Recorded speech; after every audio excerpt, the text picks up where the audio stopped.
வணக்கம் மக்களே, நான் உங்கள் புகழேந்தி கருணாநிதி, எலும்பு மூட்டு தசை நரம்புக்கான சிறப்பியல் முறை மருத்துவர்.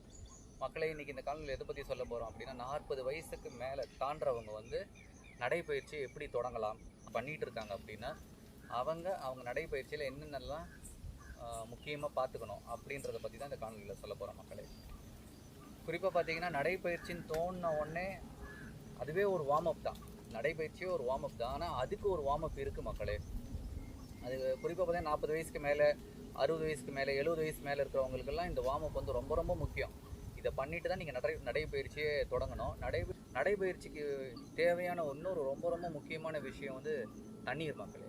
தண்ணி எப்பயுமே குடிச்சிட்டே இருக்கும். தாகம் எடுத்து நாக்கு வறண்டதுக்கப்புறம் தான் தண்ணி குடிக்கணும்னு கிடையாது. இப்போது நடைப்பயிற்சிக்கு தேவையான வார்ம் அப் எப்போ ஸ்டார்ட் ஆகுதும் அப்படின்னா, நம்ம காலையில் பெட்லேருந்து எந்திப்போம் இல்லையா, அப்போவே அதுக்கான பயிற்சிகளை நீங்கள் முடிச்சிடணும். அது என்னென்னு சொல்கிறேன் பாருங்கள். நான் இப்போ அப்படியே நின்றுட்டே சொல்கிறேன், கவனிச்சிக்கங்க. படுத்துட்டு இருக்கும் போதே பாதம் மேலே கீழே பண்ணுங்கள். இப்படி இது பாதம் நினச்சிக்கங்க. இந்த பாதத்தை மேலே கீழே பண்ணுங்கள். அதுக்கப்புறம் இந்த பாதம்னா உள்ளே வெளியே பண்ணுங்கள். காலை இது பண்ணுங்கள்.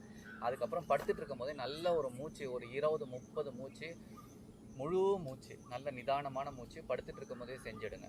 பயிற்சிகள்லாம் பொதுவாக எல்லாரும் செய்யறது தான். நீங்கள் நிறைய பேர் செய்கிறத பார்த்துருப்பீங்க. இருந்தாலும் அதை நான் கரெக்டாக ரிப்பீட் பண்ணுறேன் பார்த்துக்குங்க. கால் அடியிலேருந்து தொடங்குங்க. எப்பயுமே பாதத்தோட நுனி விரல்லேருந்து உங்கள் பயிற்சிகளை தொடங்குங்க. தலையிலேருந்து இல்லை, கீழேருந்து தொடங்குங்க.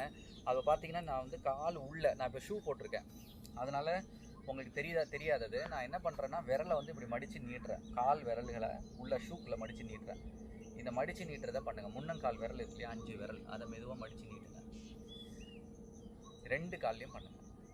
பண்ணி முடிச்சிட்டிங்க அப்படின்னா, அந்த குதிகாலை மேலே கீழே, பாதம் மேலே கீழே, உள்ளே வெளியே, இதில் எல்லாத்துலேயும் ஒரு 10 முறை பண்ணுங்கள். அதுக்கப்புறம் மூட்டை என்ன பண்ணலான்னா, இப்படி மடித்து நீட்டுறது இல்லையா, அதை பண்ணலாம் 10 தடவை 2 காலுக்கும். இது பண்ணிவிட்டு அடுத்த காலுக்கும் பண்ணுங்கள். 10 தடவை பண்ணுங்கள். 10லேருந்து 20 தடவை ஈஸியாக பண்ணலாம். இதை பண்ணிட்டீங்க அப்படின்னா, மூட்டோட சுற்றுறது இருக்கு இல்லையா, அது ரொம்ப ஃபுல்லாக சுற்ற வேண்டாம், ஒரு சின்ன சர்க்கிள். அப்புறம் அதோட எதிர் திசைகள். மூட்டு முடிஞ்சுதா? அதுக்கப்புறம் இடுப்பு மக்களே. இடுப்பு என்ன பண்ணுங்க அப்படின்னா, இந்த கால் முன்ன பின்ன மெதுவாக இதே மாதிரி 2 காலுக்கும் 10லேருந்து 20 தடவை செய்யலாம். அது பண்ணி முடிச்சுட்டு அதுக்கப்புறம் சைடு, அதுக்கப்புறம் இந்த காலுக்கும் பண்ணுங்க அதே மாதிரி. இதுலேயும் 5 தடவை. இந்த சைடு பண்ணுறதுக்கு எதனா பிடிப்பு இருந்தால் பிடிச்சிட்டு பண்ணுங்க. அதுக்கப்புறம் இந்த இடுப்பை சுற்றுறது இப்படி கிடையாது மக்களே. இந்த இடுப்பு பெல்விஸ்ன்னு சொல்லுவாங்க. அதை மட்டும் சின்னதாக, உங்களுக்கு தெரியும், அந்த பால் அண்ட் சாக்கெட் இருக்கு இல்லையா, அது மேலே அந்த பெல்விஸ் ரோல் பண்ணுவீங்க. அதுக்கப்புறம் அதோட எதிர் திசையில் இது ஒரு 5-10 பண்ணலாம். பண்ணி முடிச்சிட்டிங்கன்னா அதுக்கப்புறம் மேல் பகுதி வந்துடுது. மேல் பகுதி இதுக்கு முன்னாடி காணொலியில் இதுக்கு மேலே இருக்க எல்லா பயிற்சிகளும் போட்டிருக்க மக்களே. அதாவது பறவை பயிற்சி, அது உங்கள் செஸ்ட்டுக்கோ உங்கள் ஷோல்டருக்கோ, அதே போல் ஹெலிகாப்டர் பயிற்சி, அது உங்கள் முதுகு தண்டுக்கு. இது எல்லாத்துலேயும் ஒரு 3 எக்ஸசைஸ் பண்ணலாம். தோள்பட்டைக்கு தனியாக எக்ஸசைஸ் போட்டிருக்கு, அதில் ஒரு 3-4 பண்ணலாம். இது எல்லாமே சின்ன சின்ன எக்ஸசைஸ் தான், அழகாக பண்ணிடலாம். நீங்கள் அதை பார்த்துட்டிங்கன்னா உங்களுக்கு புரிஞ்சிடும். அதுக்கேற்ற மாதிரி பண்ணிக்கோங்க. அதுக்கப்புறம் கடைசியாக கழுத்துக்கு நீங்கள் மேலே கீழே, இந்த சைடு, இந்த சைடு, இந்த சைடு, இந்த சைடு, இதுவும் நான் ஏற்கனவே போட்டிருக்கேன் காணொலி, அதை போய் பாருங்கள், இன்னும் தெளிவாக புரியும் உங்களுக்கு. இவ்வளோதான் மக்களே. இன்னொன்று எப்பயுமே தெளிவாக புரிஞ்சுக்குங்க. நான் 1 மணி நேரம் நடைப்பயிற்சி பண்ண போகிறேன், அதுக்கு நடுவில் இதெல்லாம் நான் பண்ணேன், எனக்கு நேரம் வேஸ்ட் ஆகிடும், இது தேவையில்லாத ஒரு 15-20 நிமிஷத்தை எடுத்துக்கொண்டு நினைக்காதீங்க. இந்த 15-20 நிமிஷம் நீங்கள் பண்ணுறது தான் உங்களோட நல்ல நடைப்பயிற்சிக்கான அடித்தளம் மக்களே. இதை கண்டிப்பாக பண்ணணும். இதை முடிச்சிட்டிங்கன்னா ஒரு 1/4 லிட்டர் தண்ணி குடிங்க. அதுக்கப்புறம் இந்த பயிற்சிகள்லாம் முடிச்சதுக்கப்புறம் ஒரு 1/4 லிட்டர், ஒரு 3 வாய் தண்ணி குடிங்க. தண்ணி குடிச்சிட்டு அதுக்கப்புறம் உங்கள் நடைப்பயிற்சியை தொடங்குங்க.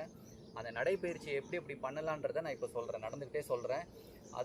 அதையும் ஃபாலோ பண்ணிட்டீங்க அப்படின்னா நீங்கள் ரொம்ப கரெக்டான ஒரு பெர்ஃபெக்டான நடைப்பயிற்சிக்கு வந்துடுவீங்க. இதை பண்ணிகிட்டே இருக்கீங்கன்னா அடுத்து நீங்கள் நடைப்பயிற்சியிலேருந்து ஜாகிங்க்கு போயிடலாம் மக்களே. வாங்க நடப்போம் மக்களே. இப்போ நம்ம நடையை ஓரளவு சரியாக செய்கிறதுக்கு என்னென்ன பண்ணோன்னு சொல்கிறாங்க கேளுங்க. முதல்ல நடைப்பயிற்சிக்கு தேவை வந்து ஒரு நல்ல ஷூவோ ஒரு ஸ்லிப்பானோ.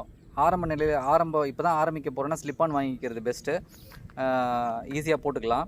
இப்போ பார்த்தீங்கன்னா வேகம் முக்கியம் இல்லை, உங்கள் நடையோட குவாலிட்டி தான் மக்களே முக்கியம். இது வந்து ஸ்ட்ரைடு, இது வந்து ஸ்டெப்பு. இப்படி இது வந்து எளிமையான நட மக்களே. இப்படி நடக்கும் போது நீங்கள் பார்க்க வேண்டியது என்ன அப்படின்னா, ஒரு கால் வச்சு எடுக்கும் போதும் இந்த குதிகால் இப்படி போகுது, அதுக்கப்புறம் இப்படி ஃப்ளாட் ஆகுது, அதுக்கப்புறம் இப்படி எடுக்கிறோம் இல்லையா இந்த காலை. இதில் வந்து எல்லா கான்டாக்ட் பாயிண்ட்டுன்னு சொல்லுவோம். இந்த பாதத்தில் இருக்க எல்லா விரலும், முன்னாடி இருக்க விரல், பின்னாடி இந்த சைடில் இருக்க ஃபுட்டு, அதுக்கப்புறம் பின்னாடி இருக்க குதிகால், இது எல்லாமே கான்டாக்டில் இருக்கணும் மக்களே. நீங்கள் ஏதோ ஒன்று இப்படி வச்சு நடக்கிறது, இல்லை சில பேர் வெளியே திருப்பி நடப்பாங்க, லைட்டாக இந்த கால் வந்து வெளியே திரும்பி இருக்கும். அப்படி இருக்கக்கூடாது. நீங்களே சரி பண்ணிக்கோங்க. அதை எப்பயுமே கால் முன்னோக்கி தான் இருக்கணும். வெளியே திரும்பி ஒரு கால் இப்படியே நடக்கிறது, இல்லை இப்படி 2 காலும் வெளியே திருப்பி நடக்கிறது, இல்லை உள்பகுதியை மட்டும் அதிகமாக யூஸ் பண்ணுறது, இல்லை வெளிப்பகுதியை மட்டும் அதிகமாக யூஸ் பண்ணுறது, அப்படி நடக்காதீங்க. அதே போல் கால் நடக்கும் போது குத்தி நடக்காதீங்க. வேகமாக நடக்கிறேன்னு சொல்லி குத்தாதீங்க.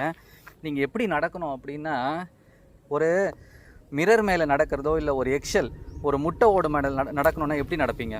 ரொம்ப கேர்ஃபுல்லாக, அது உடஞ்சிராமல் நடந்தோன்னே எப்படி நடக்கணும், அதே மாதிரி தான் மக்களே நடக்கணும். ஆனால் வேகமாக நடக்கணும். சரியா? அது நீங்கள் பழகும் போது வந்துடும். சரிசமம் காலை செதுக்காதீங்க. இந்த சத்தம் கேட்குதுன்னு நினைக்கிறேன் உங்களுக்கு. சில பேர் இப்படி செதுக்கி நடப்பாங்க. அப்படின்னா என்ன அர்த்தம்னா, உங்கள் முட்டு வலி வந்துடும் மக்களே. அதனால் நடக்கும் போதும் சரி, ஓடும் போதும் சரி, அந்த சத்தம் வரக்கூடாது. சரக்கு இழுக்கிறது, அந்த காலை போய் குத்தி நிறுத்துறது, அப்படி பண்ணுவாங்க. அப்படி பண்ணக்கூடாது மக்களே. அதுக்கப்புறம் வந்து இடுப்பு பகுதி மக்களே. இடுப்பு பகுதியை வந்து எப்பயும் நியூட்ரலில் வச்சுக்கணும். நியூட்ரல்னால் சொல்கிற பாருங்க, இப்படி முன்னாடி தள்ளியும் இருக்கக்கூடாது, இப்படி பின்னாடியும் இருக்கக்கூடாது. நியூட்ரலில் இருக்கணும் இடுப்பு பகுதி. அப்படி நியூட்ரலில் வச்சிங்கன்னா you are all set for walking மக்களே. இவ்வளோதான் மக்களே நடைப்பயிற்சியை பற்றி. நான் இப்போ சொன்ன விஷயங்கள்லாம் நீங்கள் பொதுவாக பின்பற்றுனீங்க அப்படின்னா, நீங்கள் வழி இல்லாமையே நடைப்பயிற்சி பண்ணலாம், வெகு காலத்துக்கு பண்ணலாம். அவசரப்படவே வேண்டாம். ஏதோ ஒரு காரணத்தால் வலி வந்துருச்சு அப்படின்னா உடனே ஓய்வு எடுத்துருங்க. ஓய்வுக்கும் வருத்தப்படவே படாதீங்க. 1 வாரம் 2 வாரம் கூட நீங்கள் ஓய்வு எடுத்து அதை சரியாக கம்ப்ளீட்டாக சரி பண்ணிவிட்டு அதுக்கப்புறமா திருப்பி உங்கள் நடைப்பயிற்சியை தொடங்கலாம். நடைப்பயிற்சியால் பல நன்மைகள் உண்டு மக்களே. ஆனால் அந்த நடைப்பயிற்சி மட்டுமே பயிற்சி கிடையாது. இது நான் எப்போவும் எல்லாருக்கும் சொல்கிறது தான். நடைப்பயிற்சி மட்டுமே பயிற்சிகள் கிடையாது. இது போக இதுக்கு முன்னாடி, இதுக்கு பின்னாடி நிறைய பயிற்சிகள் இருக்குது. வாரத்தில் 2 இல்லை 3 நாள் நீங்கள் வந்து மற்ற பயிற்சிகளையும் சேர்த்து பண்ணணும். நன்றி மக்களே. தொடர்ந்து இணைப்பில் இருங்கள். இதே போல் பல காணொலிகள் நான் போட்டுகிட்டே இருப்பேன் மக்களே. உங்கள் நண்பர்களோட பகிருங்க. கண்டிப்பாக எல்லாருக்கும் இது பயனுள்ளதாக இருக்கும்னு நினைக்கிறேன். நன்றி மக்களே.